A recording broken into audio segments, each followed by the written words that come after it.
अशोक करातला आज सिन्नर कोर्टात हजर केलं जाणार आहे। जमीन खरेदी गैरव्यवहार प्रकरण आणि या प्रकरणात 3 दिवसांची पोलीस कोठडी आज संपतीये। या प्रकरणी खरातला पुन्हा न्यायालयात हजर केलं जाईल।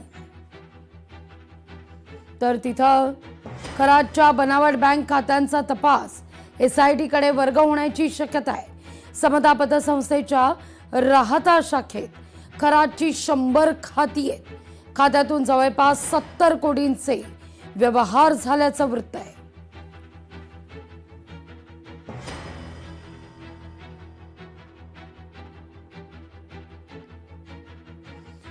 तर अशोक खरातला सिन्नर कोर्टात आज हजर केलं जाणार आहे। 3 दिवसांची कोठडी संपतीये। या सगळ्याविषयी अधिक माहिती घेऊया आपले प्रतिनिधी महेश माले यांच्याकडून। महेश, का अपडेट अगदी थोडक्यात?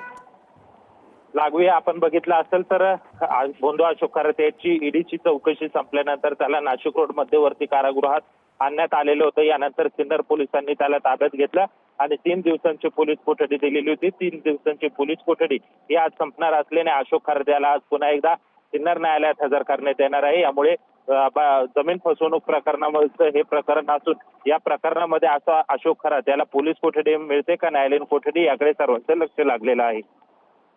महेश, धन्यवाद तुम्ही दिलेल्या सविस्तर माहिती करता।